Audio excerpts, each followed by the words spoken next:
Hey friends, welcome back my YouTube channel के drama music. इस video में मैं आपके लिए लेके आई हूँ legend of the blue sea के एपिसोड नंबर 10 को।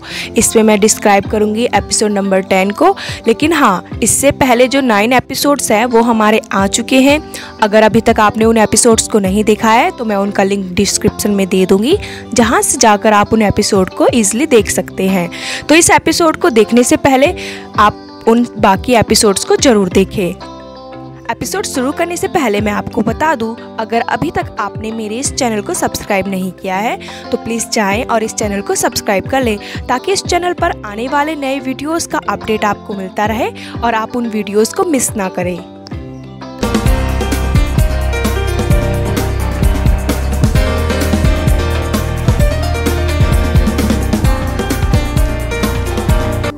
एपिसोड की शुरुआत वहीं से होती है जहां पर हमने अपने लास्ट एपिसोड को ख़त्म किया था, यानी कि जुनजे चासिया के साथ उसकी लेबोरेटरी जाता है, जहां पर वह दामयोंग से जुड़े हुए अवशेषों को देखता है।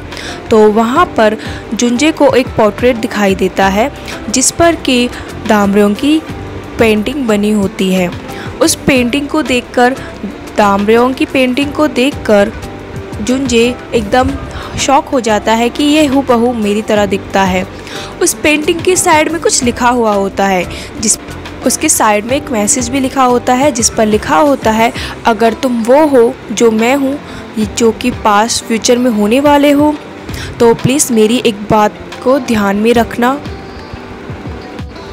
सपने से उठने के पर भी इस बात को मत भूलना, तुम्हें उस लड़की का ख्याल रखना है, उसकी जान को बचाना है उस डेंजरस आदमी से। ये सब पढ़ने के बाद, दामयोंग के मैसेज को पढ़ने के बाद, जुनजे सोचता है कि वो डेंजरस आदमी कौन है और मुझे किस लड़की को बचाना है। उसे कुछ भी समझ में नहीं आ रहा होता, वह कंफ्यूज हो जाता है।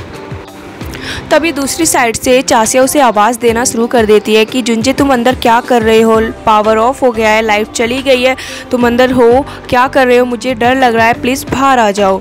तो चासिया की ये बात सुनकर जुनजे बाहर आ जाता है और उससे कहता है चलो काफ़ी लेट हो गया है, काफ़ी रात हो रही है, अब हम लोग यहाँ से चलते हैं। लेकिन चासिया उससे कहती है नहीं नहीं रुको, मुझे भी वो पोर्ट्रेट देखना है, मैंने सुना है कि वो काफ़ी सुंदर दिखता है, तो प्लीज़ चलो, मुझे भी वो पोर्ट्रेट देखना है। तो चासिया जुनजे को लेकर उस पोर्ट्रेट को देखने के लिए जाती है। लेकिन जब चासिया उस पोर्ट्रेट को देखती है तो वह जुनजे से कहती है तुम्हें नहीं लगता कि ये कुछ कुछ तुम्हारी तरह दिखता है, देखो ऐसा लग रहा है कि हूबहू ये तुम्हारी पेंटिंग है। इस पर जुनजे उससे कहता है कि नहीं, अगर उसकी आंखें थोड़ी बड़ी और वो थोड़ा सा हैंडसम लगता है तो इसका मतलब ये नहीं है कि वो मेरी तरह दिखता है, मुझे तो लगता है कि मैं उससे ज़्यादा अच्छा दिखता हूँ। तो जुनजे और चासिया वहाँ से बाहर निकल जाते हैं। तो उस समय जब वो लोग बाहर आ रहे होते हैं तो चासिया उससे कहती है कि तुम्हें नहीं लगता कि ये तुम्हारा कोई रिलेटिव हो सकता है, मतलब कि तुम्हारे कोई पूर्वज वगैरह हो सकते हैं, क्योंकि इसका नाम भी किम है और तुम्हारी मॉम की साइड से हो सकते हैं ये। तो फिर वो कहती है और वैसे भी तुम किम दामयोंग में काफ़ी इंटरेस्ट ले रहे हो, वो ऐसा करके जुनजे से कहती है। चासिया कहती है मुझे तो ऐसा ही लगता है कि ये तुम्हारा कोई रिलेटिव वगैरह होगा, इसलिए तुम इस रिसर्च में इतना इंटरेस्ट दिखा रहे हो। तो जुनजे उससे कहता है कि नहीं, ऐसी बात नहीं है। जुनजे उससे कहता है कि ऐसा कुछ भी नहीं है, तो तुम ये बात किसी को मत बताना, क्योंकि ये बात तो बहुत ही ज़्यादा कॉन्फिडेंशियल है, ये किसी को नहीं बतानी चाहिए, और वैसे भी यहाँ पर किसी और का आना अलाउ नहीं है, और मैं तो यहाँ पर आ गया हूँ और जाके उस पोर्ट्रेट को भी देख लिया है मैंने। वो उससे कहता है कि मैं नहीं चाहता कि ये बात कहीं बाहर आए और किसी को पता चले और फिर उसकी वजह से तुम प्रॉब्लम में आ जाओ, तो इसलिए तुम इस बात के बारे में किसी से जिक्र मत करना। तो फिर उसके बाद दिखाया जाता है कि जुनजे घर आने के लिए निकल जाता है, लेकिन काफ़ी लेट हो जाता है। तो जब जुनजे घर आता है तो जलपरी सो रही होती है, तो उसकी आंखें खुल जाती है और वो ऊपर से नीचे आ जाती है और वह जुनजे को देखकर कहती है हो जुनजे, तुम घर पर अब आए हो। तो जलपरी उससे पूछते हैं कि टाइम क्या हुआ है अभी। तो इस पर जुनजे उससे कहता है कि 11 बज गए हैं। तो वो उससे कहते हैं ये तुम्हारा घर आने का टाइम है, हमारी कर्फ्यू का टाइम क्या है, तुम लेट आए हो। तो इस पर जुनजे उससे कहता है अरे वो कर्फ्यू का टाइम उन लोगों के लिए है जो कि यहाँ पर मुफ्तखोर और बेवजह मेरे घर में पड़े हुए हैं और कुछ काम वाम नहीं करते हैं, मैं इस घर का मालिक हूँ, तो मैं कभी भी आ सकता हूँ, कभी भी जा सकता हूँ। इस तरह से वो जलपरी से कहता है। और वो उससे कहता है कि ये मेरा घर है, ये सारे रूल्स तुम लोगों पे फॉलो होते हैं, ना कि मेरे ऊपर। अगर तुम्हें इतनी ही प्रॉब्लम हो रही है तो तुम इस घर से जाओ बाहर और अपने लिए एक नया घर खरीदो और वहाँ पे जाकर अपने रूल्स बनाओ। इसके बाद जुंजे सोने के लिए चला जाता है। जुंजे अपने बेड पर जाकर लेट जाता है और कहता है कि मुझे बहुत नींद आ रही है, मैं थक गया हूँ, तो मुझे सोने दो। तो जलपरी भी उसके बेड के साइड पे बैठ जाती है और उसे घूर घूर कर देखने लग जाती है। वो उसे ऐसे ही देखती रहती है। जब जुंजे उसकी तरफ देखता है तो उससे कहता है, अरे अरे मुझे ऐसे घूर कर क्यों देख रही हो, क्या हुआ है? तो इस पर जलपरी उससे कहती है, ये मेरी मर्जी है, मेरी आँखें हैं, मैं घूर के देखूँ, प्यार से देखूँ, ये मेरी मर्जी है, मेरे रूल्स है, तो तुम इसमें कुछ नहीं कर सकते। तो इस बात को सुनकर जुंजे उससे कहता है, अच्छा ठीक है देखो। जुंजे उसे कहता है कि अगर तुम मुझे ऐसे लगातार घूर के देखती रहोगी तो इससे तुम्हें चक्कर आ जाएंगे। तो जलपरी कहती है, नहीं ऐसा कुछ नहीं होगा, जितना टाइम मैंने तुम्हें मिस किया है उस टाइम को कवर करने के लिए मैं तुम्हें देखती रहूँगी। तो जुंजे उसे कहते हैं, अच्छा ठीक है, जो मन करे वो करो। फिर जुंजे वहाँ पर जलपरी से पूछता है कि जब तुम्हारा एक्सीडेंट हुआ था और हॉस्पिटल में थी तुम, तो उस समय तुमने मुझसे कहा था कि मुझे एक अजीब सा सपना आया था जिसमें मैंने तुम्हें बचाया था। तो क्या तुम मुझे उस सपने के बारे में बताओगी कि तुमने क्या देखा था, मैंने तुम्हें कैसे बचाया था, तुम गिर रही थी या फिर क्या हो रहा था वहाँ पर तुम्हारे साथ? जुंजे उसे कहता है कि क्या तुम वहाँ पर खाई पे गिर रही थी जहाँ से मैंने तुम्हें बताया था, ऊंचाई से गिर रही थी, कुछ तो देखा होगा ना तुमने? क्या तुमने वहाँ पर देखा था कि मैंने कुछ ट्रेडिशनल ड्रेस या फिर ओल्ड फैशन ड्रेस टाइप कुछ पहना हुआ था? वो उससे कहता है, जो तुम्हारा वो फेवरेट सीरियल है ना क्राउन प्रिंस वाला, जिसमें वो औरत पुराने टाइप के हिस्टोरिकल कपड़े वगैरह पहनती है, तो क्या मैंने कुछ इस तरह से कपड़े पहने थे? तो इस पर जलपरी उसे कहती है, नहीं ऐसा तो कुछ नहीं है।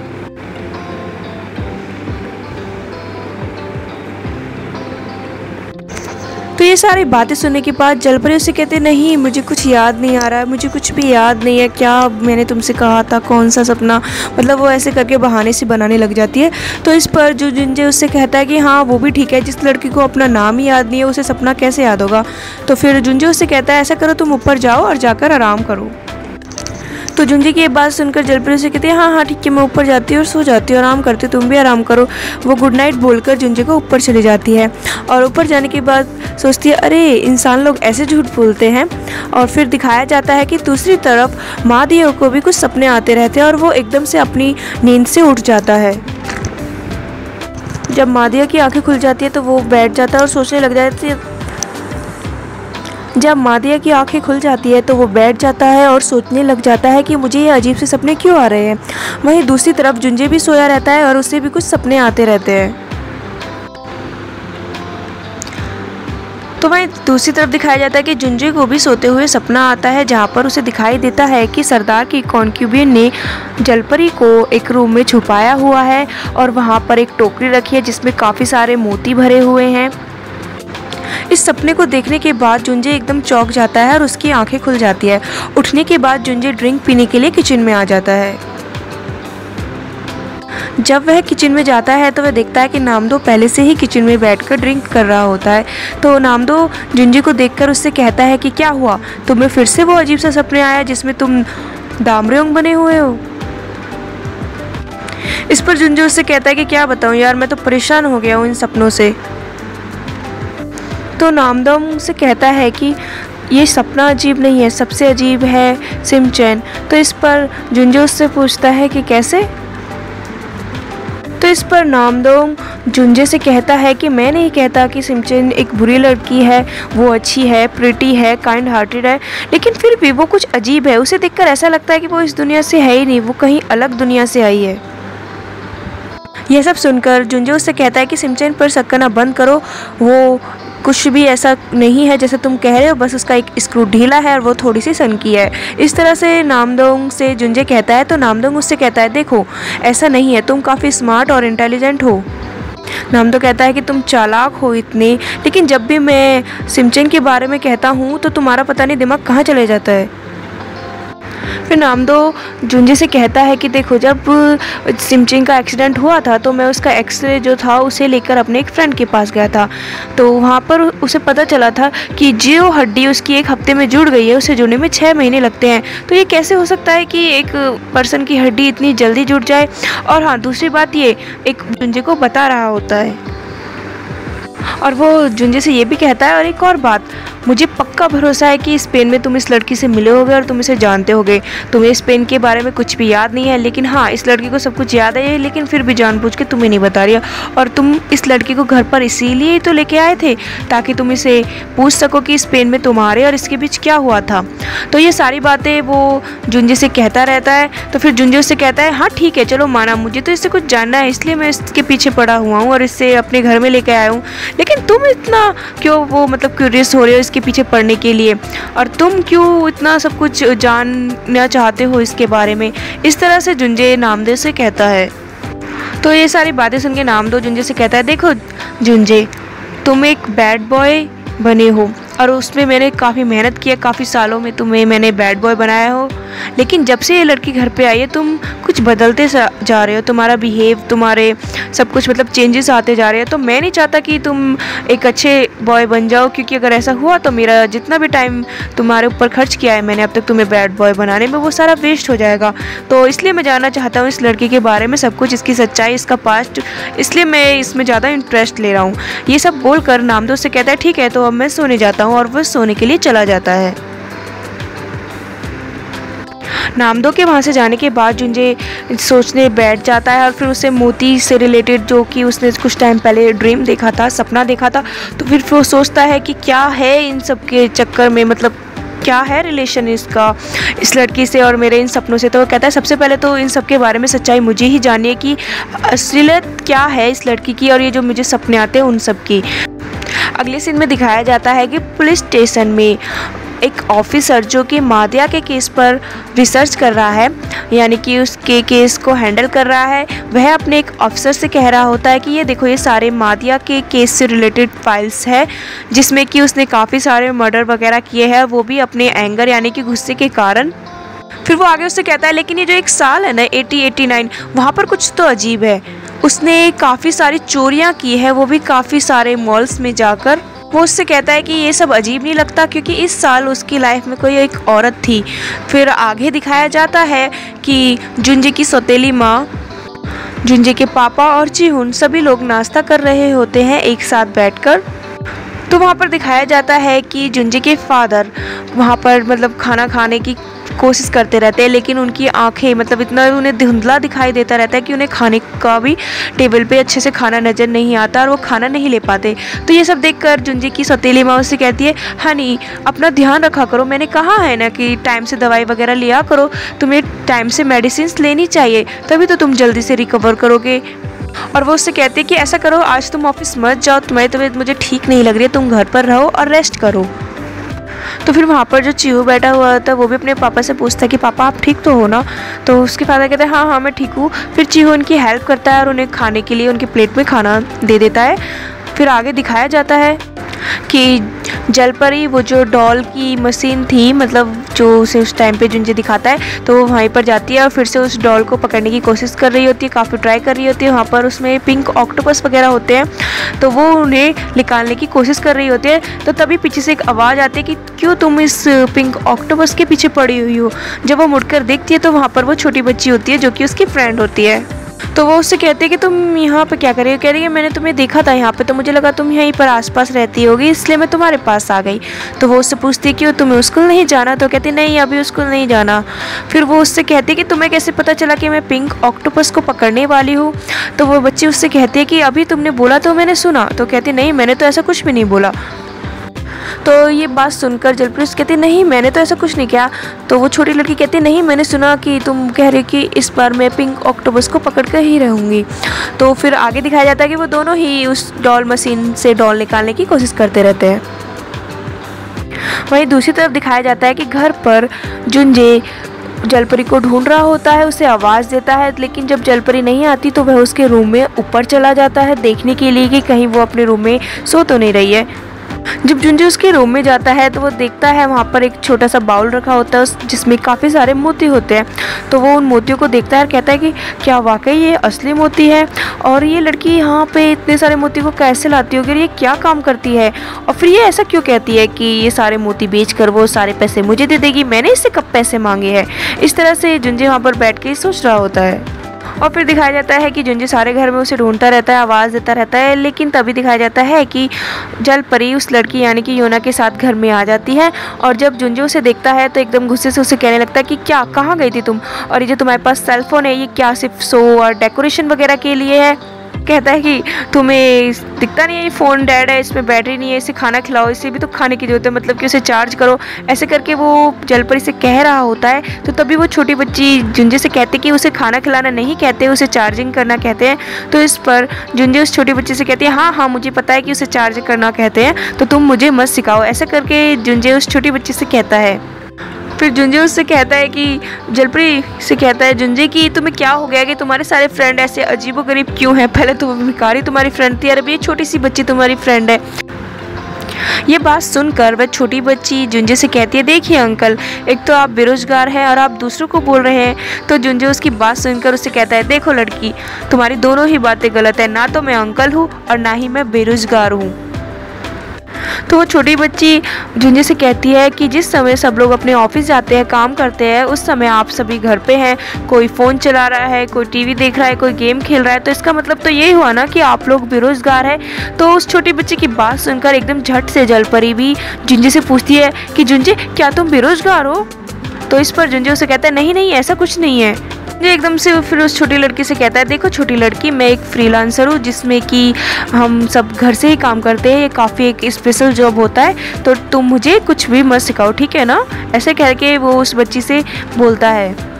तो तभी जलपरी उस छोटी बच्ची से पूछती है कि तुम इतना सब कुछ सबको बोल रही हो, लेकिन तुम इस समय क्या कर रही हो, ये तो स्कूल जाने का समय है, तुम स्कूल क्यों नहीं गई हो। तो इन बातों को सुनकर छोटी बच्ची एकदम से चुप हो जाती है। तो सभी लोग नीचे आके हॉल में बैठ जाते हैं एक साथ और फिर उस बच्ची से पूछने लगते हैं कि क्या हुआ है। वहाँ पर वो सब उस बच्चे से पूछते कि तुम स्कूल क्यों नहीं गई। तो वो बच्ची कहती है कि जब मैं स्कूल जाती हूँ तो मुझ में कुछ नेचुरल पावर आ जाती है, जैसे कि मैं एक इनविजिबल हो जाती हूँ, कोई मुझे नहीं देख पाता है, ना ही कोई मुझसे बात करता है, ना मेरे पास आता है। मैं स्कूल जाऊँ ना जाऊँ किसी को इस बात से फ़र्क नहीं पड़ता। तो इसलिए आज मेरा मन नहीं किया स्कूल जाने का, तो मैं स्कूल नहीं गई। तो ये सारी बातें सुनकर जलपरी से पूछती क्यों वो तुमसे बातें नहीं करते हैं। तो इस पर वो छोटी बच्ची कहती है कि मैं अलग हूँ ना सबसे, मेरा घर अलग एरिया में, हम लोग गरीब है और मेरी मम्मा डिवोर्सी है और वहाँ पर जो भी सारे बच्चे वो सब अमीर है, जो भी लड़कियाँ पढ़ती हैं, तो इसीलिए वो में से कोई भी मेरे से बात नहीं करता है। तो तभी दिखाया जाता है कि जलपरी भी अपने मन ही मन में सोच रही होती है कि मैं भी तो अलग हूँ ना, अगर जब जुंजे को पता चलेगा तो क्या वो भी मुझे नापसंद करेगा, वो भी मुझसे नफरत करेगा। तो जब भी दिखाया जाता है कि जुंजे और वो छोटी लड़की उसकी मन की बातों को सुन लेते हैं।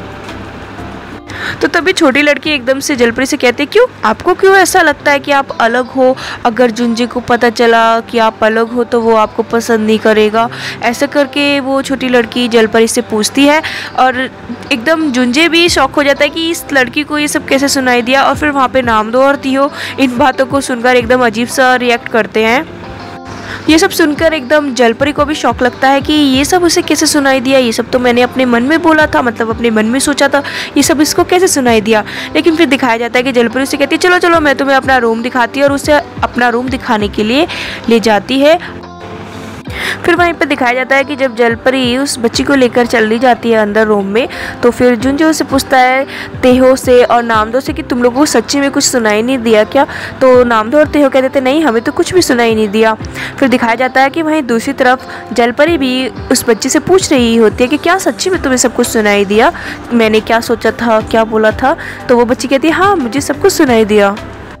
तो फिर वो बच्ची कहती है हाँ मैंने सब कुछ सुना। तो इस पर जलपरी उसे कहती है सुनो देखो मेरा ये सीक्रेट है और मैं भी इन सबसे अलग हूँ, अगर इन सबको पता चला तो ये भी सब मुझे नापसंद करेंगे, तो तुम्हें ये सीक्रेट अपने पास रखना होगा, किसी को इस बारे में तुम कुछ नहीं बताओगी, तुम मुझे प्रॉमिस करो। तो वो बच्ची फिर उसे प्रॉमिस करती है ठीक है हाँ मैं किसी को इस बारे में नहीं बताऊँगी।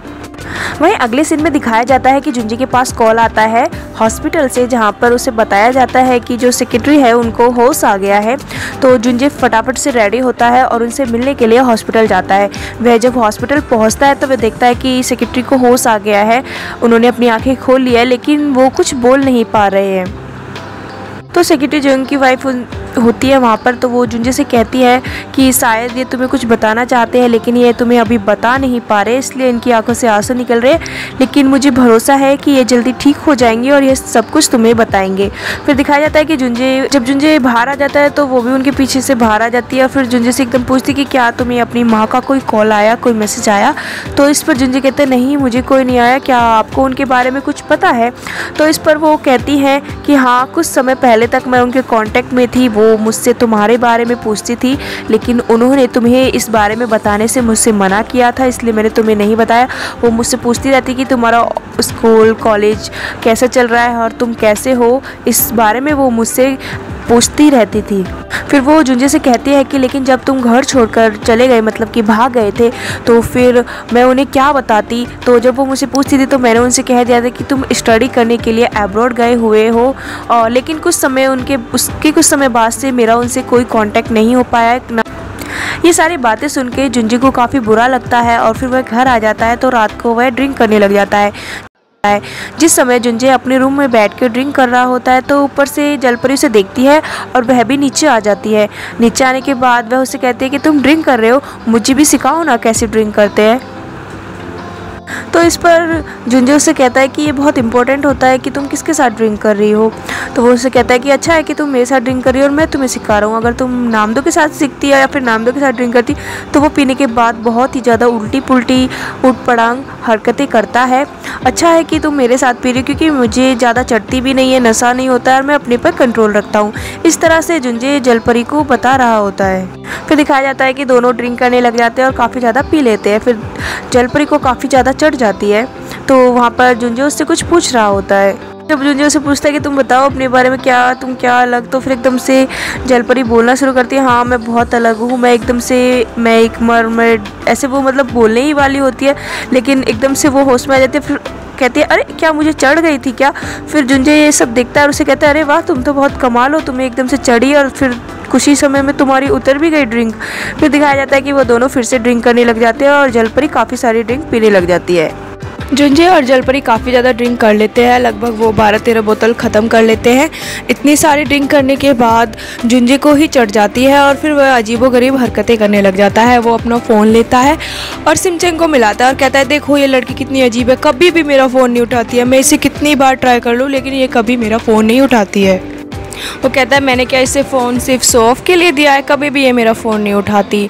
फिर वो जलपरी के पास जाता है और उससे कहता है कि देखो सिमचेन, तुम कितनी ही अजीब क्यों ना हो, और वो उससे कहता है कि तुम कितनी ही अजीब क्यों ना हो लेकिन प्लीज़ कभी मुझे छोड़ के मत जाना, मुझसे दूर मत जाना। ऐसे कहते हुए नशे की हालत में जुंजे जलपरी को गले लगा लेता है। तो फिर जलपरी सोचती है कि काश ये सब सच हो, ये कोई सपना ना हो और ऐसे ही हम दोनों एक दूसरे के साथ रहे। फिर दिखाया जाता है आगे कि अगली सुबह जब जुंजे की आंखें खुलती है तो वो काफ़ी ज़्यादा उल्टियाँ कर रहा होता है क्योंकि लास्ट नाइट उसने काफ़ी ज़्यादा ड्रिंक किया हुआ था, इसकी वजह से उसे सुबह को काफ़ी ज़्यादा उल्टियाँ हो रही होती है। तो ये सब देखकर नामदो उससे कहता है कि तुम्हें इतना ज़्यादा ड्रिंक करने की क्या ज़रूरत थी, अगर तुम ड्रिंक कर भी रहे थे तो तुम मुझे भी बुला लेते, हम दोनों मिलकर ड्रिंक करते। फिर वहीं पर जलपरी भी बैठी होती है तो जलपरी नामदो से पूछती है कि मुझे ये बताओ क्या ड्रिंक करने के बाद, मतलब पीने के बाद लोग सच बोलते हैं या फिर झूठ बोलते हैं? तो इस पर नामदो जलपरी से कहता है कि ये डिपेंड करता है कि तुम किसके बारे में बात कर रही हो, आगे तुम किन लोगों के बारे में बात कर रही हो। अगर तुम जुंजे के बारे में बात कर रही हो तो वो तो बिल्कुल झूठ बोलता है, सारी बातें नॉनसेंस करता है और एक क्यूट पप्पी, स्वीट पप्पी की तरह बिहेव करने लग जाता है। उसके बाद तो विश्वास करना बेकार है। नामदो की ये सारी बातें सुनकर जलपरी एकदम से अपसेट हो जाती है और उदास सा फेस बना लेती है। फिर उससे वो जाने लग जाती है वहाँ से। तो एकदम नामदो से कहते रुको रुको, क्या हुआ वैसे, तुम्हें इसने क्या बोला है, मतलब जुंजे ने तुमसे क्या कहा है? ऐसे बोलता रहता है नामदो। तेहो आके कहता है कि चासिया की जो भाभी है उसकी आज अपॉइंटमेंट है 3 बजे डॉग सेंटर में। तो इससे फिर नामदो भी तैयार हो जाता है डॉग सेंटर जाने के लिए। जिस समय चासिया की भाभी अपने डॉग को लेकर वहाँ पर आती है 3 बजे, तो नामदो भी वहाँ पर उसी समय पर पहुँच जाता है। फिर आगे दिखाया जाता है कि जब दोनों की मुलाकात डॉग सेंटर में होती है, नामदो और चासिया की भाभी की, तो वो वहाँ पर उससे पूछती है कि क्या हुआ तो उन क्लाइंट्स का, मैंने तुम्हें बोला था उन्हें मेरे घर पे डिनर पे लेके आना। तो फिर एकदम नामदो वहाँ पे ऐसे ड्रामा सा करने लग जाता है, अरे अरे वो काफ़ी बिजी रहते हैं, अभी तो वो जापान गए हुए हैं। वो उसकी भाभी से कहता है, चासिया की भाभी से, कि जैसे ही वो आएंगे मैं ट्राई करूँगा और तुम्हारे घर लाने की कोशिश करूँगा। ये सब जो वो वहाँ पे बिहेव कर रहा होता है, ये सब उनका प्लान का हिस्सा ही होता है।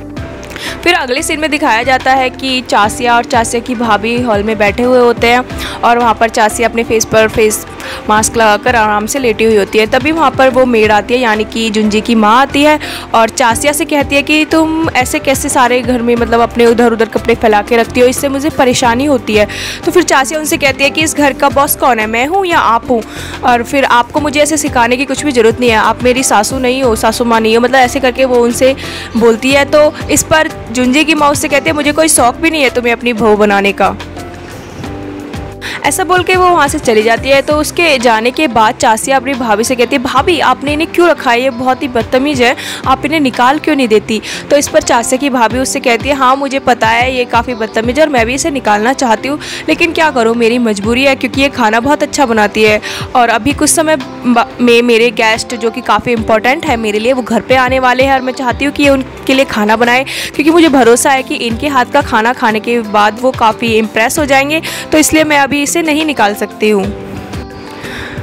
फिर थोड़ी देर बाद दिखाया जाता है कि चाचा की भाभी का फ़ोन रिंग करता है। वहाँ पर दिखाया जाता है कि नाम दो वहाँ पर चाचा की भाभी को कॉल करता है और उनसे कहता है कि आज हम आपके घर पे खाने के लिए आने वाले हैं।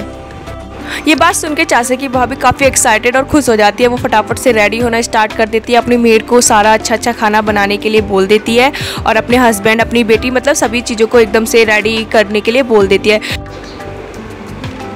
फिर अगले सीन में दिखाया जाता है कि जुंजे अपने सारे फ्रेंड्स मतलब तेहो, नामदो और जलपरी के साथ चासिया के घर पर पहुंच जाता है। तो चासिया की भाभी वहां पर उनका काफ़ी अच्छे से स्वागत करती है, वेलकम करती है और उन सबको अंदर लेके जाती है। फिर लंच टेबल पर सब लोग बैठ कर लंच कर रहे होते हैं।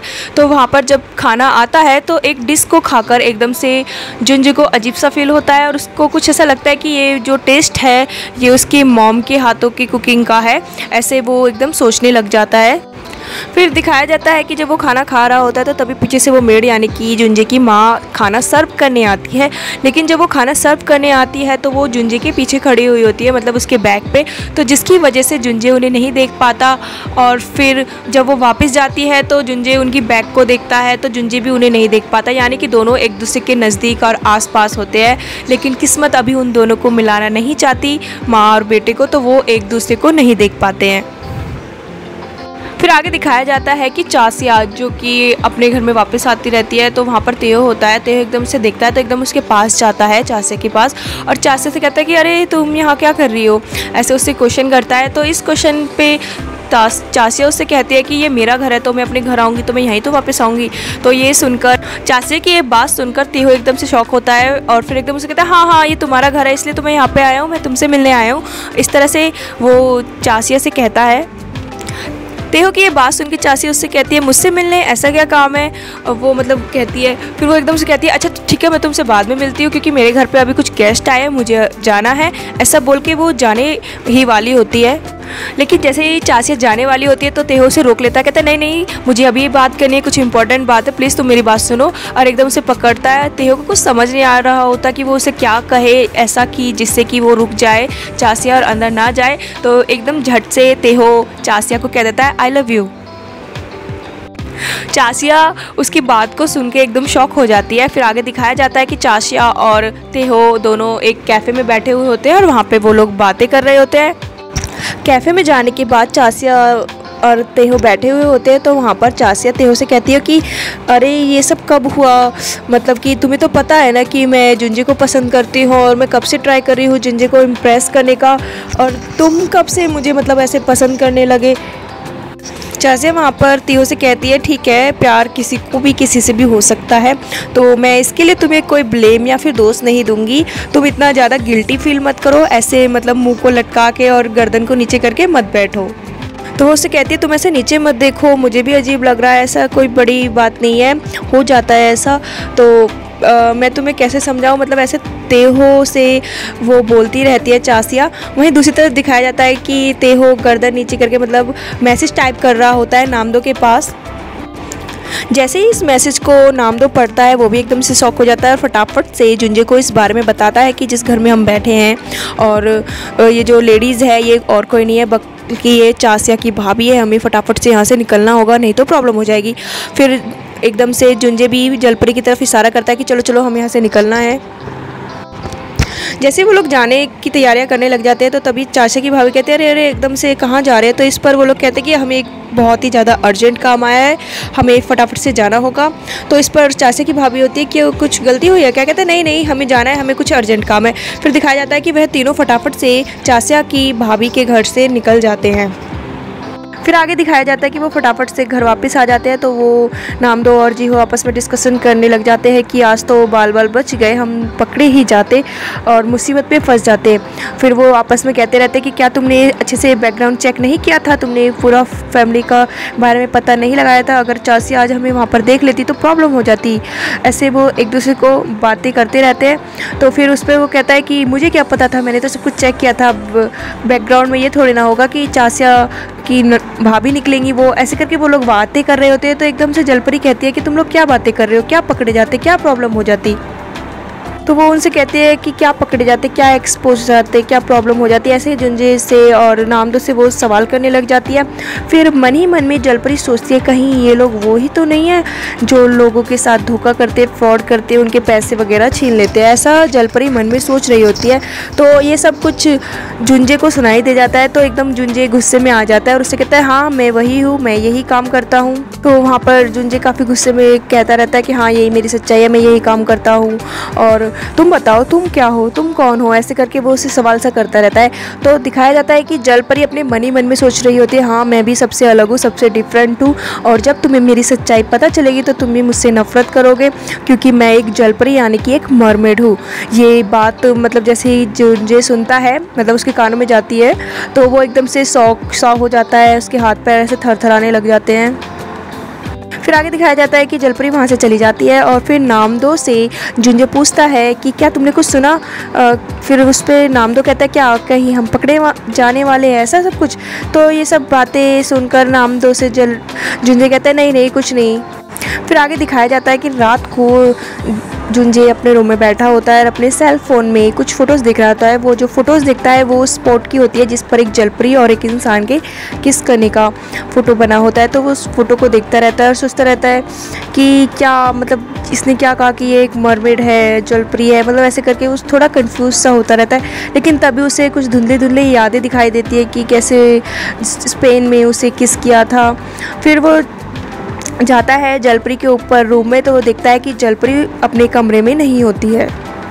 जब उस देखता है कि जलपरी अपने कमरे में नहीं है तो एकदम से जुंजे परेशान हो जाता है और सारे घर में मतलब उसे ढूंढने लग जाता है। फिर वो बाहर भी आके उसे ढूंढने लग जाता है। जब वो उसे ढूंढता रहता है जलपरी को, तो जुंजे को अपनी सारी पुरानी यादें मतलब पास्ट की यादें सब याद आ जाती है कि तो उसे सब कुछ याद आता है कि कैसे पास्ट में एक सरदार ने एक जलपरी को पकड़ा था और फिर उसने उसे छुड़ाया था और वो उनके पीछे पड़ गया था। मतलब एवरीथिंग उसे सब कुछ याद आ जाता है, यहाँ तक कि स्पेन की यादें भी उसे याद आ जाती है। इसी के साथ हमारा ये 10 एपिसोड यहीं पर ख़त्म कर दिया जाता है। सो गाइस इसी तरह ये एपिसोड यहाँ पर ख़त्म कर दिया जाता है। अब आगे क्या होगा कहानी में, जिस तरह से जुंजे को सब कुछ याद आ गया, स्पेन का पास्ट का सब कुछ उसे पता चल गया है कि सरदार यानी कि मादिया ही है वो इंसान जो कि जलपरी की और उसकी जान के पीछे पड़ा हुआ है। तो इसी तरह क्या मादिया को भी सब कुछ याद आ जाएगा, क्योंकि इससे भी दिखाया जाता है कि कुछ सपने आते रहते हैं। तो ये हमें आगे की कहानी में पता चलेगा। लेकिन आगे की कहानी जानने के लिए आप जुड़े रहिए मेरे यूट्यूब चैनल के ड्रामा म्यूज़िक से। और हाँ, आप हमारे इस चैनल को सब्सक्राइब करना मत भूलिएगा, ताकि इस चैनल पर आने वाले नए वीडियोस का अपडेट आपको टाइम टू टाइम मिलता रहे। और बेल आइकन ज़रूर बजाइएगा ताकि नोटिफिकेशन आपको मिले। जैसे ही इस चैनल पर नया वीडियो आएगा उसका नोटिफिकेशन आपको मिल जाएगा और आप उस वीडियो को मिस नहीं करेंगे। और अगर आपको ये वीडियो पसंद आए तो प्लीज़ गाइस प्लीज़ आप इस वीडियो को लाइक शेयर एंड कमेंट ज़रूर कीजिएगा और please keep supporting. Thank you.